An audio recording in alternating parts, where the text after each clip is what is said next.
Hello everyone, good morning and welcome back to my new blog. Operation কালকে complete হয়ে গেছে, আজকে বাড়ি যাওয়ার পালা। সকাল থেকে শুয়ে শুয়ে শুধু ভাবছি কখন যাব, তাই ঝটপট এই যে রেডি হয়ে গেছি। ঘুমই আসছে না, কারণ বাড়ি যেতে হবে যে, তাই ঘুম কিছুতেই আসছিল না। অনেক ভোরবেলায় উঠে পড়েছি, উঠে বেডের মধ্যে বসেছিলাম, শুয়েছিলাম, শুধু সময়টা কিভাবে কাটবে সেই অপেক্ষায় করছিলাম। ফাইনালি সময়টা অনেকটা পেরিয়ে গেছে, কিন্তু কেউ এখনও আসছে না নিতে।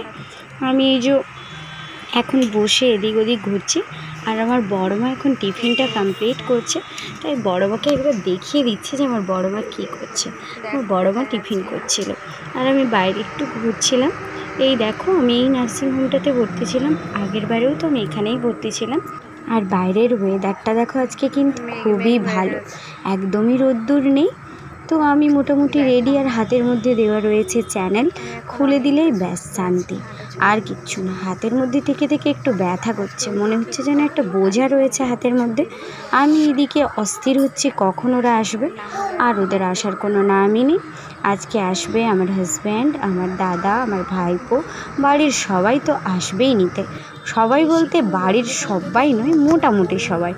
সত্যি বলতে আমার কাছে ডাক্তারবাবুরা ভগবানের থেকে কম কিছু নন। যেমন ভগবান আছে, তেমন কিন্তু ডাক্তারবাবুরা ছিলেন বলেই আমি আজকে সুস্থ হতে পেরেছি। ওনাদের মধ্যেই কিন্তু ভগবান বিরাজমান। আর এখানে যে রয়েছি, এখানের প্রত্যেকটা দিদি দাদা ভাই এত ভালো, এত কেয়ারিং, এত যত্নবান, তোমাদের আমি বলে বোঝাতে পারবো না। যত বলবো সেটা কিন্তু কমই বলা হবে, কারণ প্রত্যেকে ভীষণভাবে টেক কেয়ার করেছে। আর এই যে সামনের আম গাছটা দেখাচ্ছি, এর মধ্যে প্রচুর আম হয়ে রয়েছে, যেটা কিনা 12 মাসে আম গাছ। যাই হোক, চলো, অনেকটা বেলা হয়ে গেছে দেখতে দেখতে। আর এখানে আমার বড় মা বসে বসে এই দিদিভাইটার সঙ্গে গল্প করছে। এটা ঠিক দিদিভাই নয়, এটা একটা বোন হয়, আমার থেকে অনেকটাই ছোট, তবু আমি দিদিভাই বললাম। আমিও বসে শুধু একবার এদিক হচ্ছি মোবাইল নিয়ে, আর একবার ওদিক হচ্ছি, শুধু অপেক্ষা করছি যে আমাকে কখন নিতে আসবে বাড়ি থেকে। কিন্তু কেউ তো আসার নামই নিচ্ছে না। আমি বারবার ওদের ফোনও করছি যে কখন আসবে নিতে, কিন্তু তাও আসছে না। এদিকে আমার মাথা তো খারাপই হয়ে যাচ্ছে যে কখন নিতে আসবে, আর ধৈর্য ধরছে না। তার উপরে ছেলেকে আমি অনেক দিন দেখিনি, ছেলেকে না দেখার জন্যও কিন্তু আমার মনটা অনেকটাই খারাপ হয়ে রয়েছে। সবথেকে বড় বিষয় হলো, বাচ্চাকে কোলে নাই নিতে পারি, চোখের সামনে দেখাটাই বড় ব্যাপার। যাই হোক, আবার বাইরে বেরিয়ে এলাম দেখার জন্য যে ওরা এসেছে কিনা। না, আসার তো কোনো গন্ধ বাতাসই নেই। তারপরে আমার বড় মা আমাকে একদম ফ্রেশ করে রেডি করে দিয়েছে, আবার ক্লিন করে দিয়েছে। যেই জামা কাপড়টা পরেছিলাম ওটা চেঞ্জ করে আবার এটা পরে দিয়েছে। যেটা পরেছিলাম ওটা বড় মা বললো যে ওটা পরে যাস না, কারণ গিয়ে তো আবার পরিষ্কার হতে হবে। তার জন্য যেটা পরেছিলাম কাল থেকে সেটাই আমাকে পরিয়ে দিয়েছে। গিয়ে ফ্রেশ হতে হবে, আর বাকি জামা কাপড়ও পরিষ্কার করতে হবে। আর এখানে সব নার্স দিদি ভাইরা আর এই দিদি ভাইটা, মানে যেই দিদি ভাই রান্না করে, সবাই চলে এসেছে। প্রত্যেকে কিন্তু দারুণ মিষ্টি, দারুণ ভালো মানুষ। আমাকে এত ভালোবাসা দিয়েছে যে কি বলবো, তোমাদের বলে শেষ করতে পারবো না, আগেই বলেছি আমি।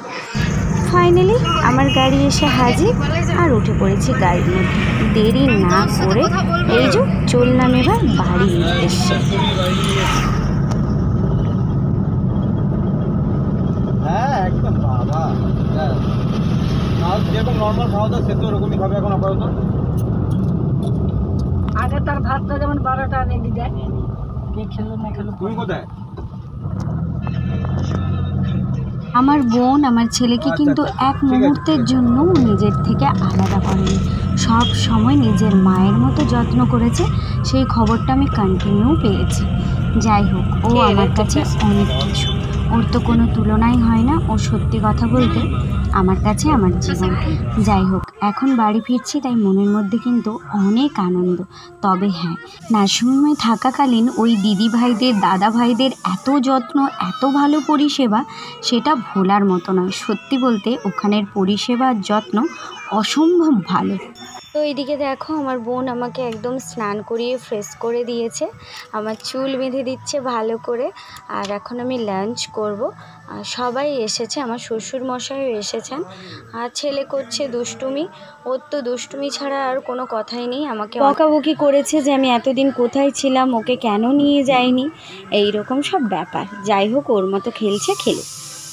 আর এই দেখো, এই বালতির মধ্যে রয়েছে একটা বাচ্চা কচ্ছপ। দেখো, একদম ছোট্ট কচ্ছপ। আমার ছেলে ওটা নিয়েই খেলা করছে, একবার এদিক একবার ওদিক। এখন বাজে 4:30, সবাই মিলে বাইরে বসে গল্প করছে, আড্ডা দিচ্ছে। আমি বাড়ি এসেছি, সবাই ভীষণ খুশি, কারণ আমাকে ছাড়া সবাই ভীষণ ডাক্তার বলে দিচ্ছে যে যারা রুটি খায় রাতে মধ্যে চিৎকার চেঁচামেচি করে যে মাতিয়ে রাখি তাই। আর এদিকে দেখো, আমি লিখে দিলাম আজকে বুঝবে একদিন। বলছে যে মেলা নিয়ে যেতে, ওকে মেলা নিয়ে যেতেই হবে।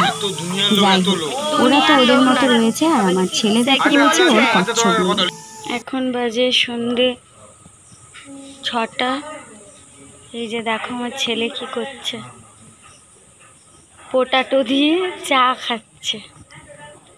আর এই যে বসে আছে আমার শাশুড়ি মা। হালকা হালকা বৃষ্টিও পড়ছে, ওয়েদারটা খুব একটা ভালো নয়। চলো আস্তে আস্তে হেঁটে আমার বড় মায়ের একটু মন্দিরটা দেখিয়ে দিই। এই যে দেখো, আমার মায়ের মাথা খারাপ হয়ে যাচ্ছে, দাদু এত বিরক্ত করছে। আবার ম্যাগি করে এনে দিয়েছে বাটিতে করে। বাবা কত যত্ন, আমি যে রুগী আমার মনে এত যত্ন নেই। বাবা তোরই যত্ন রে, এনে নে বাবা যত্ন পা। আর এখানে দেখো আস্তে আস্তে করে যাচ্ছে, আমি দেখাচ্ছি। আমাদের হচ্ছে সন্ধে দেওয়া হয়ে গেছে। এই যে আমাদের মায়ের মন্দিরে দিদা এখন সন্ধে করছে, আর ঠাকুরের মুখ এখন ঢাকা দেওয়াই রয়েছে। খুব বেশি জোরে কথা বলতে পারছি না, তাই আমি বলছিও না। সন্ধ্যের টাইম, সন্ধে দিচ্ছে এখন।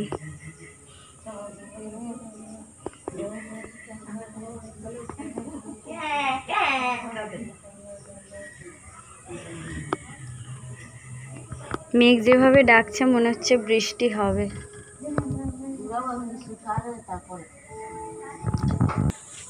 আমি একটু হালকা হালকা হাঁটছি, বাকি যারা সবাই ঘরের মধ্যেই রয়েছে।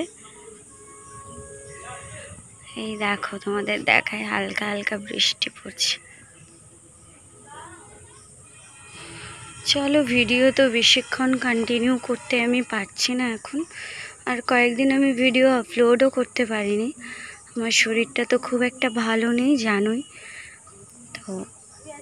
আর ভিডিওটা কন্টিনিউ করছি না, আজকের মতো ভিডিওটা এখানেই শেষ করছি। ভিডিওটা ভালো লেগে থাকলে অবশ্যই একটা লাইক আর কমেন্ট করে দিও। চ্যানেলটিতে যদি নতুন হও, চ্যানেলটি অবশ্যই সাবস্ক্রাইব করে নিও। আর পাশে থাকা বেল আইকন বাটনটি প্রেস করতে ভুলো না, নতুন নতুন ভিডিও হলে অবশ্যই তোমরা নোটিফিকেশান পেয়ে যাবে। ততক্ষণের জন্য টাটা। এই যে সুমন, আর এটা কি, ওর নামটা কী রে? আকাশ। আকাশ। তো চলো আজকের মতো এইটুকু থাক।